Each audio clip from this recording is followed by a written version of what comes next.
that should you be coming from those countries, you won't have to self-isolate for 2 weeks from the 10th of July. Jessica, let's join the Prime Minister, who's just arrived at the podium. Good evening. Since I last spoke to you from this podium, we've continued to make progress nationally against the virus. We are now reporting regularly fewer than 1,000 new cases each day. The Office for National Statistics estimates that between the 14th of June and the 27th of June, the most recent period they have analysed, 25,000 people in the community in England had the virus, one person in every 2,200. SAGE assessed that the R rate, the average number of people each infected person passes the virus onto, remains between 0.7 and 0.9 across the UK. SAGE also assessed that in England the number of new infections is shrinking by between 2 and 5% every day. And while the number of people dying with coronavirus remains too high, the numbers do continue to fall. Now, of course, this picture is not universal. There are areas such as Leicester where the virus is still more prevalent than we would like. We always said there would be local outbreaks requiring local action. This is to be expected and will, I'm afraid, be a feature of our lives for some time to come. But that should not take away from the great progress we've made together as a country against this vicious disease. This progress is the reason why we've been able slowly, carefully, cautiously to ease the national lockdown. Without doubt, lockdown has saved many hundreds of thousands of lives. But it has also had a devastating impact on our way of life and our economy. And of course, lockdown has not yet been lifted entirely. Indoor gyms, nail bars, swimming pools are still closed. Mass gatherings are still prohibited. Social distancing is still essential. I want these restrictions to be lifted as soon as possible. Of course I do. We've established task forces to work rapidly and closely with the sectors that remain closed to explore how they can be COVID secure, and I'm pleased to report that good progress is being made. Next week, we will set out a timetable for their reopening, though of course I can only lift those remaining national restrictions as and when it is safe to do so. Our goal remains to enable as many people as possible to live their lives as close to normally as possible in a way which is as fair and as safe as possible. And to achieve this, we need to move away from blanket national measures to targeted local measures. So instead of locking down the whole country, we will lock down specific premises or local areas where the virus is spreading. Instead of closing down non-essential retail and hospitality nationwide, we will only shut establishments locally as required. Instead of shutting all schools for most pupils, from September, we will only shut those schools where it is absolutely necessary to control an outbreak. And instead of quarantining arrivals from the whole world, we will only quarantine arrivals from those countries where the virus is sadly not yet under control. We're already implementing this targeted approach in England. In Weston-super-Mare, we identified an outbreak in a hospital, closed it to visitors and new admissions, tested all staff and patients, and gave the hospital a deep clean. The outbreak was contained and the hospital is open again. In Kirklees, we identified an outbreak at a meat packing plant, shut down the plant, moved in a mobile testing unit, tested all employees and traced the contacts of those who were positive. The outbreak was contained and the plant has reopened with additional safety measures in place. And of course, more recently in Leicester, we identified a community-wide outbreak which was not restricted to a single location, unlike Weston-super-Mare and Kirklees. Public Health England engaged with the local authority. Mobile testing units were deployed. Full data was shared, council-wide data was shared on the 11th of June, postcode level data was shared last week. This enhanced monitoring through additional testing showed that the infection rate in Leicester was 3 times the next highest infection rate in any other city in the country.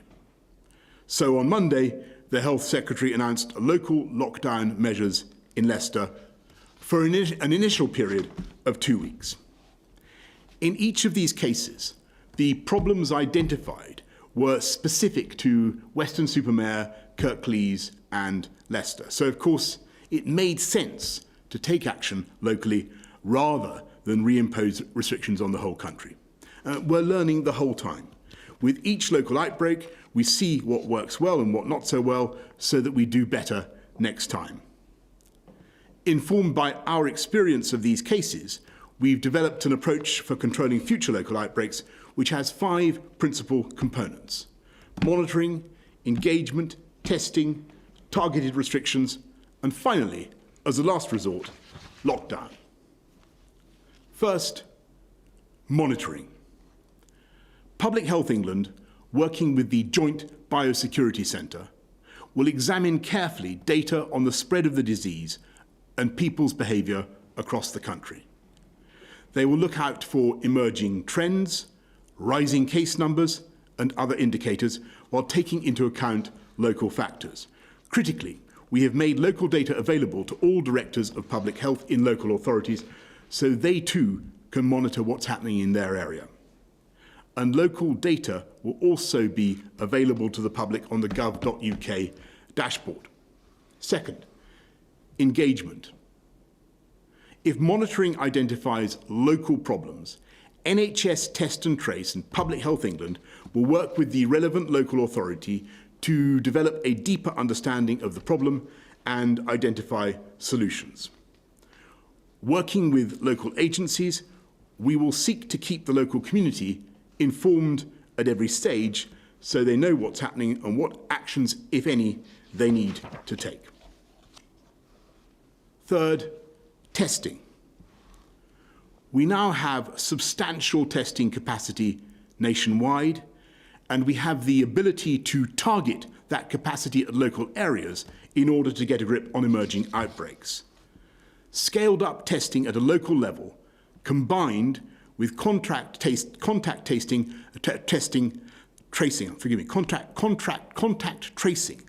through NHS Test and Trace, can control the virus and thus avoid more stringent measures. Fourth, targeted restrictions. If the virus continues to spread, we will restrict activities at particular locations and close individual premises. As in Weston-super-Mare and Kirklees, we will restrict access to places which become hotspots for the virus, while testing people who have spent time in those places and tracing the contacts of anyone who tests positive. Fifth, local lockdown. If the previous measures have not proven to be enough, we will introduce local lockdowns extending across whole communities, as in Leicester. That could mean shutting down business venues that would otherwise be open, closing schools, or urging people once more to stay at home.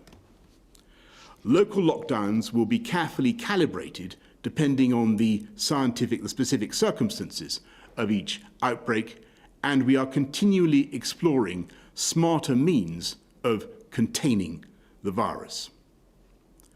So that is the approach we will take as local outbreaks occur, and we will set out more detail soon. Let me end by looking forward to this weekend. Tomorrow, there will be a moment of remembrance for those whose lives have tragically been lost before their time. And at 5 p.m. on Sunday, the NHS's 72nd birthday, we can all come together to clap those who have worked tirelessly and selflessly to help the nation get through this pandemic. I know everyone will be looking forward to the relaxation of national restrictions.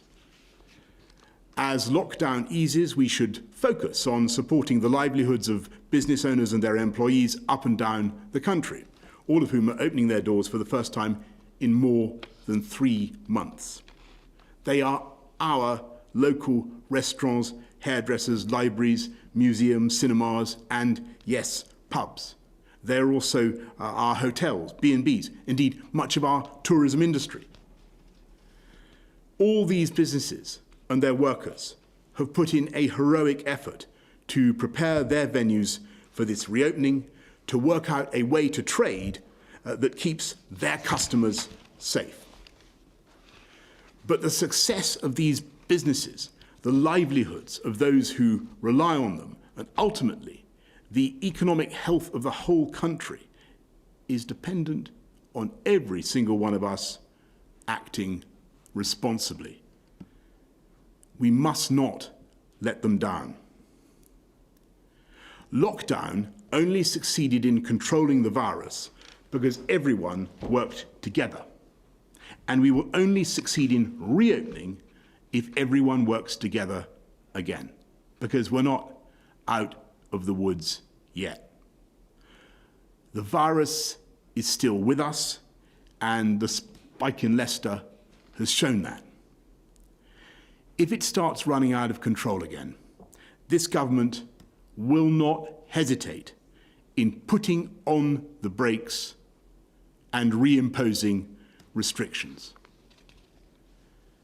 Anyone who flouts social distancing and COVID-secure rules is not only putting us all at risk, but letting down those businesses and workers who have done so much to prepare for this new normal.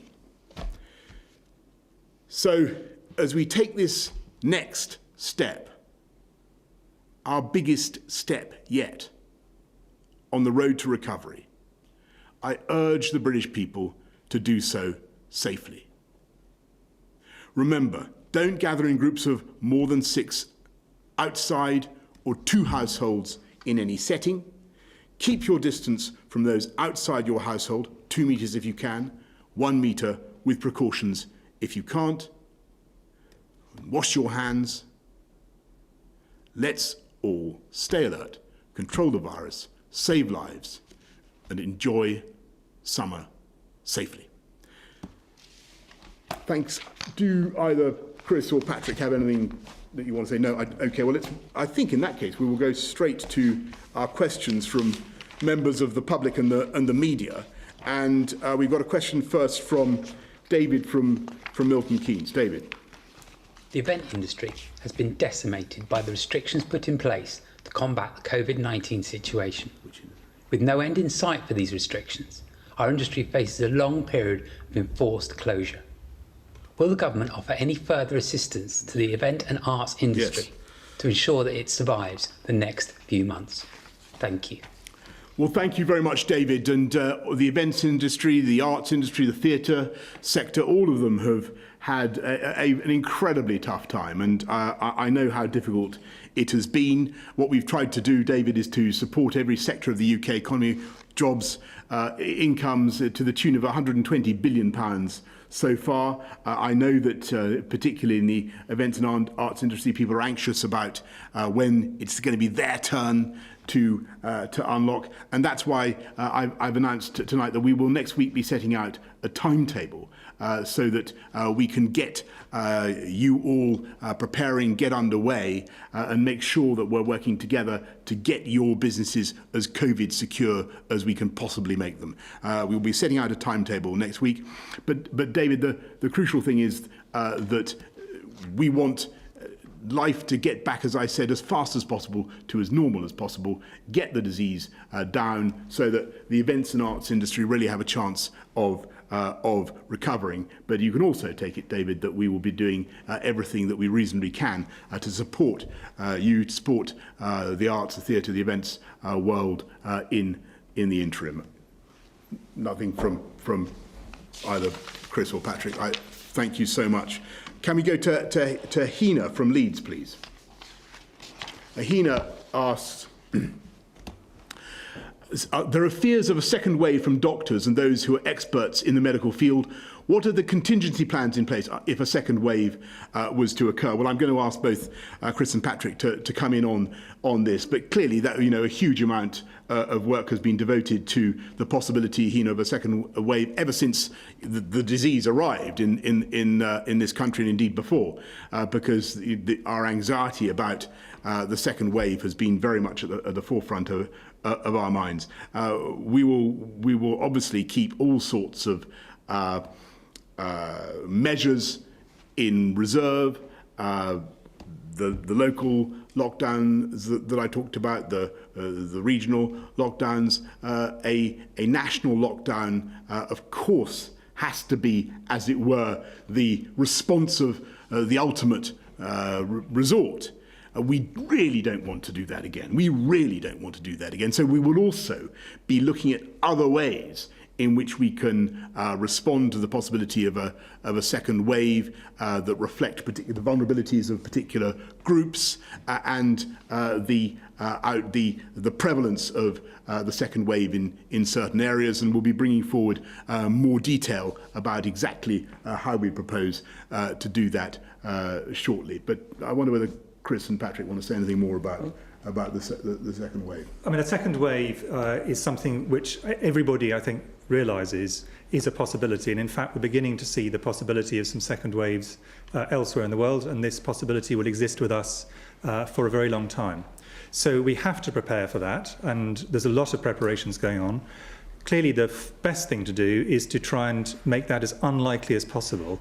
And that's why the points that the Prime Minister was making about as the economy is opened up, all of us taking that extremely responsibly, sticking to the social distancing rules, sticking to the 2 metres if we can, 1 metre plus with mitigations if we cannot.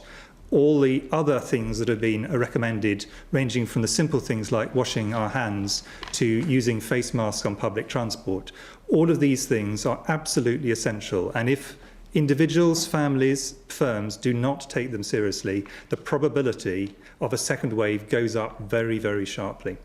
But there are, of course, also things, winter is one of them, which may work to the virus's advantage, even if we are, all of us, working incredibly hard. And we have to be ready for that possibility. And clearly there are plans, and as the Prime Minister says, they start off with dealing with local outbreaks, and then it is possible to gradually escalate. But what we want to do is minimise the chance and then deal with individual outbreaks as they happen.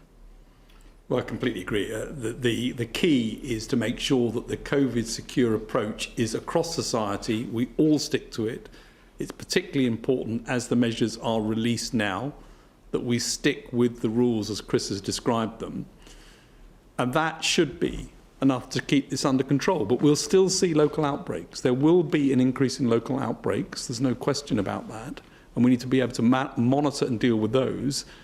And then we need to make sure that by keeping to the rules, we reduce any upswing nationally, and we try to make sure that as winter comes, which is the big risk, that we're prepared to be able to deal with it. So this isn't something that's gone away. It's something that's been suppressed, and we need to make sure that we keep it suppressed through living with the rules we've got for a more COVID-safe world. Absolutely. The only thing I would add is if you compare our situation now, Hina, to where we were in February or March, there's two tools that we now have, possibly that we didn't have, or certainly that we didn't have back then. And one is, of course, the therapeutics that are now available, particularly dexamethasone, which was trialled and pioneered, whose use was pioneered in this country, which is effective to quite a large degree in reducing mortality, which is an important thing, and our drugs preparations will get better. But we also have NHS Test and Trace, which will assist in those that local crackdowns, those local lockdowns where we need to do them. But that doesn't mean we can be remotely complacent. As Chris said, we really have to be disciplined in order to get through this, and the virus is still out there, as Chris and Patrick have said. Let's go to Alex Forsyth of the BBC. Thank you, Prime Minister. Tomorrow's been described as Super Saturday. Are you confident at this point that you've struck the right balance between the country's health and the economy? And are you confident you've got the right public messaging? And to the scientists, if I may, are you comfortable with the pace that this unlocking is progressing? And Prime Minister, can I put to you, the First Ministers of Wales and Scotland have described your travel quarantine plans as shambolic. Are they right? Well, first of all, on the Alex, on the balance, it is incredibly important to get the balance right, and our priority is health. Our priority is the health of the British public and of our country, and we look at where we are with the prevalence of the disease down to 1 in 2,200 now. We look at the efforts that the public have made. We think that this is the moment, cautiously, to reopen the hospitality sector in the way that we're doing. But our advice to everybody is to respect the guidance, 2 meters or 1 meter plus mitigations, wash your hands, use face coverings when you're in a confined place amongst people that you don't normally meet. All those things are very, very important. And if we do that, I think we'll get through it, and we'll get our businesses, our hospitality sector back in the way that they want. And before I ask Chris and Patrick to come in, I'll just say something on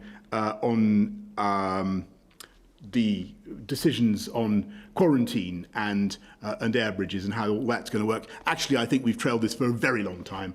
Alex, we've always said that we would have a strong quarantine regime in place, and that's what we are going to have for large numbers of countries around the world, where I'm afraid the disease is still prevalent, or indeed becoming more prevalent. We're going to keep the 14-day quarantine system.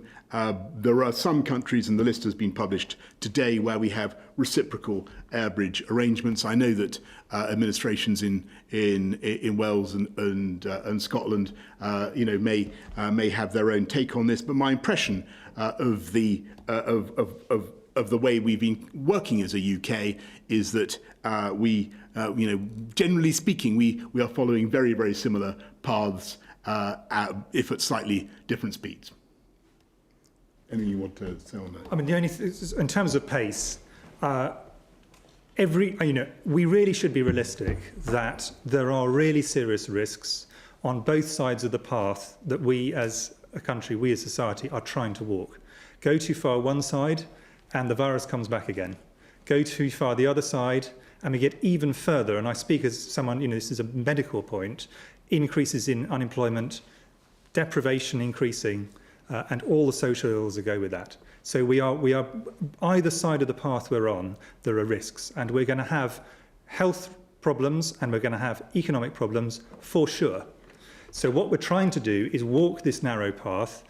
There is no perfect time, there is no perfect exact way of doing it. What this is an attempt to balance as best we can the multiple risks in a way that makes it possible for society to be as close as possible to normal whilst living alongside this virus, which we will have to continue to do. This virus is a long way from gone, but it's not going to be gone for a very, very long time. It's now a lot lower than it was. Currently, all-cause mortality is now back across the entire country at roughly the normal rate for this time of year. So this is a reasonable time to look at this balance and actually say, well, we're going to have to take risks whatever we do. And this seems a reasonable package of risks at this particular time, at this particular pace. But none of us believe, and I'm sure nobody watching this believes, this is a risk-free next step. It is absolutely not. And that's why we have to be really serious about it, wanting to support all of the businesses that are opening, wanting to support all the people who are wanting to meet loved ones, but at the same time, being really disciplined, all of us, about trying to do all the things that make it less easy for the virus to come back again, because these twin risks are going to be with us for a very long time. And measure, get tested if you have symptoms, yes. Make sure that we track, we can understand and work out where outbreaks are occurring. That's what's key, so the test and trace is terribly important as part of this as we go into the next stage, and we need to measure in order to know what to do next. Thanks very much. Paul Brand, ITV News. Thank you, Prime Minister. You're asking people tomorrow to use their judgment, but what is your judgment? What is it that you want people to do? Are you saying that we all have a duty tomorrow to get out and spend? And to the scientists, it's one drink in a pub if you want to drive. Is it one drink if you want to safely socially distance, or can people think they can have as much as they want? Thanks very much, Paul. Well, I think that my view, my urgings to everybody can be summed up in the phrase "enjoy summer safely." I mean, I do want people to feel that it's safe to go and enjoy themselves, to enjoy hospitality, but it's got to be done in a responsible way. The heads of parties got to give their name, contact details of everybody behind the bar, behind in the restaurant or wherever. Got to be done. Got to observe social distancing, wash hands, and this will be a success. If not, as Chris says, the risks are there and they're obvious. And I'm afraid that the risks are absolutely manifest in other countries that we know and love well, where there are difficulties, and we've got to look at that and think. We don't want to go down that route. There are ways of avoiding it. We can do it if we do it together. So enjoy summer safely. And that applies also to alcohol. Yeah, absolutely. Couldn't agree more. Thank you, Paul. Andy Bell, Channel 5. Andy.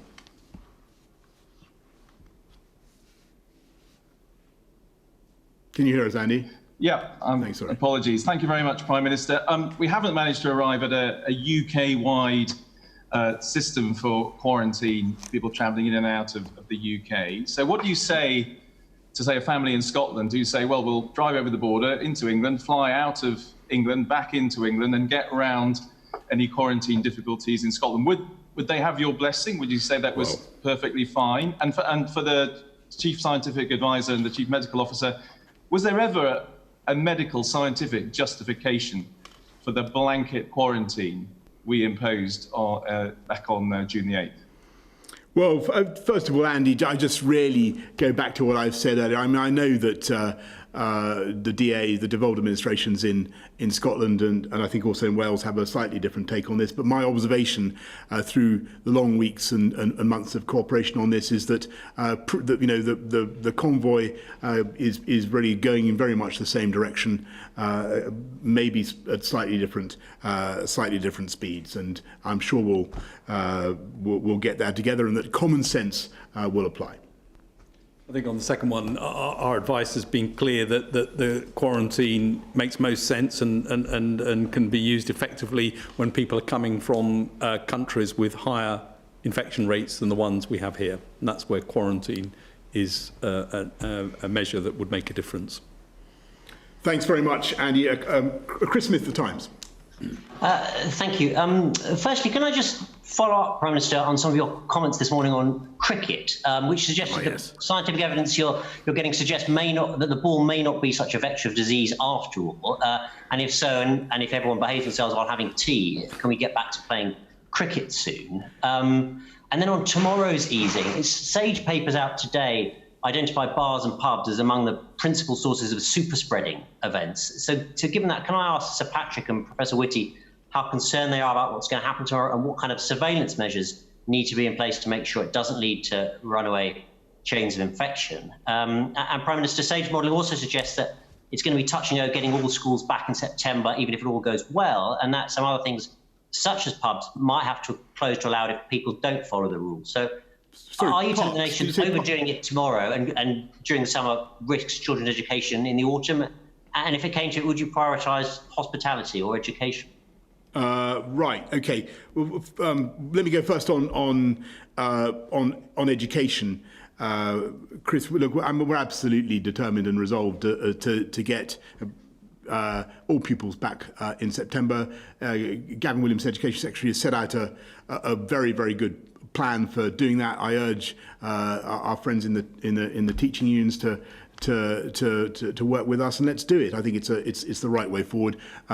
It's wrong for pupils to be out of school for so long. We can do it in September. We must do it in September, provided we we all behave responsibly and keep the virus under control. Indeed, I would like to see before the holidays in July, we're seeing more pupils now coming back in early years and reception years 1 and year 6. The numbers are coming up now, and that's great to see, and also years 10 and 12. We could have even more. Some schools are making it clear that, many schools make it clear that they have room for more pupils now before the summer holidays. I think it'd be a great thing if pupils came back now, as well as getting all pupils back. So the pupils that can come back, I should say, come back now, and all pupils come back in September. On your question about cricket, I just want to be clear that I wanted, having been stumped on the radio this morning on that point on the science again, and being asked about which was the exact vector of the disease. I've sought scientific advice and a medical opinion. The third umpire has been invoked, and what I can say is that we do want to work as fast as possible to get cricket back, and we will be publishing guidelines in the next few days so that cricket can resume in time for next weekend, or cricket can resume next weekend. I think that's what we're able to say today. But I wonder if I could ask Chris perhaps to just elucidate everybody just a bit more about the thinking behind cricket, the numbers, what the issue has been, because I think there are important questions people want answered about the transfer, the potential transfer of the disease in cricket. Thank you, Prime Minister. On cricket, one of the issues on cricket is it brings together a much larger number of people in terms of linking households than you do the 6 people that is laid out as the maximum number of people who should be meeting even outdoors close now. But it is perfectly possible to have cricket where people do keep their distance. And provided people don't do things that are clearly not sensible, ranging from hugging the bowler if they've just bowled someone for a duck through to spitting on the ball, it should be possible to make the game itself really very safe, because it's an outdoor sport at a distance. It's not a contact sport in the sense that some of the high-risk outdoor sports are. There are, however, risks associated which we just need to think about and deal with, and these are perfectly manageable. But the particular ones would be people going in afterwards in a crowded space, for example, in the pavilion to have tea or a beer. And this comes on to the pub issue. The biggest risks are when lots of people from completely different households are brought together in close proximity indoors. And whether that's in a pub or a cricket pavilion, that is a high-risk activity. And that's the reason why the really quite onerous social distancing guidelines that are going to cause a significant change to pubs and cause difficulties for many publicans, and we all recognise that, are so essential. There is no doubt these are environments whose principal job it is to bring people together. That's a great thing to do socially, but it's also a great thing from the virus's point of view. And therefore, we do have to have really clear and really disciplined approach to trying to maintain social distancing whilst also enjoying pubs. And this would be true in any other environment.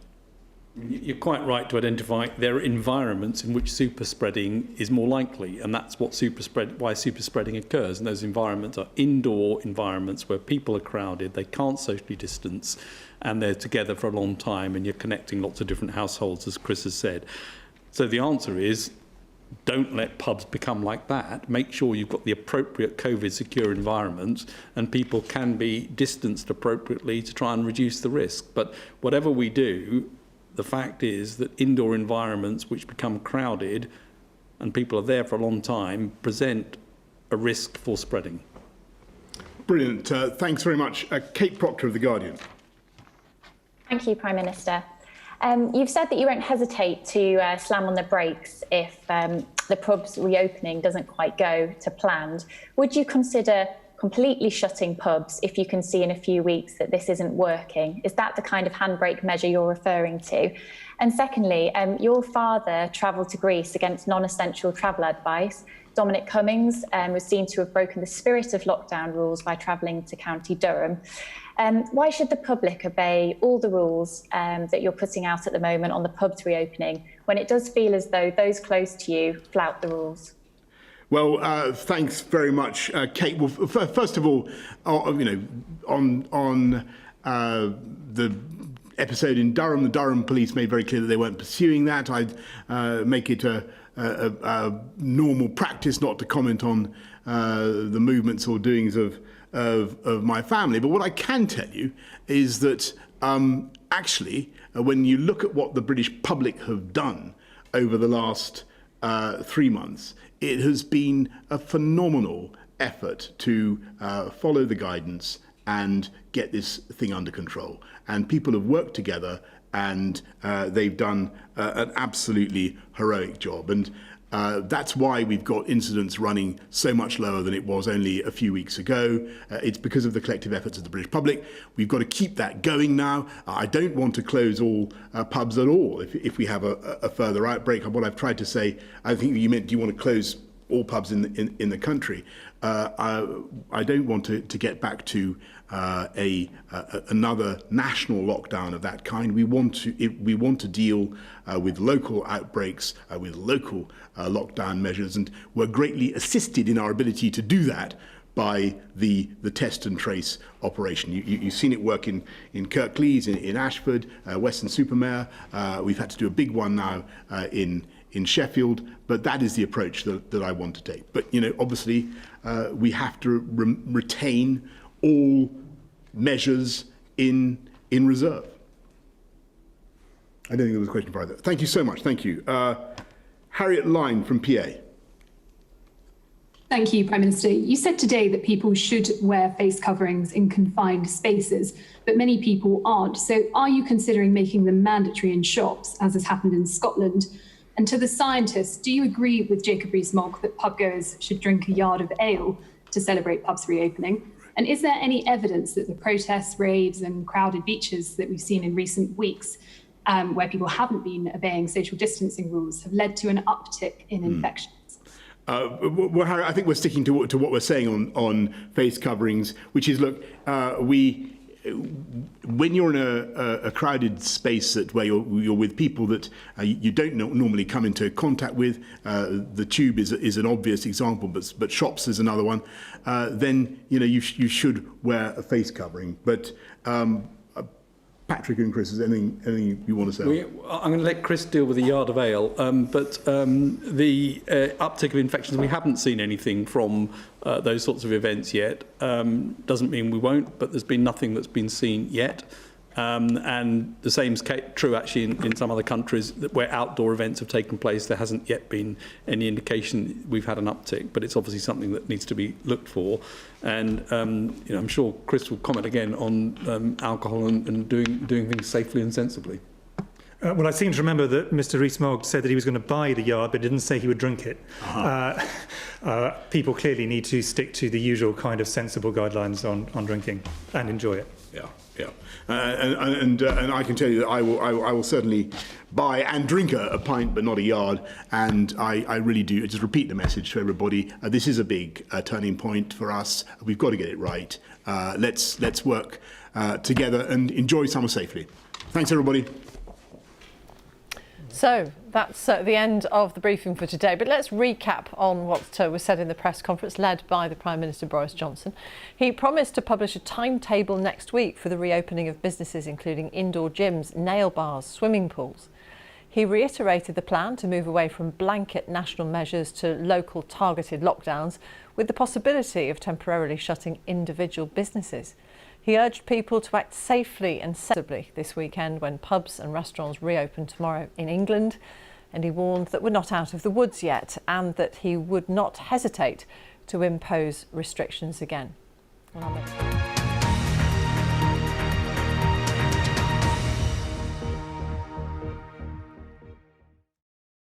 See the headlines as they happen and watch BBC News live in the app and get the full story with bbc.co.uk/news. Follow the story for all the latest with BBC News.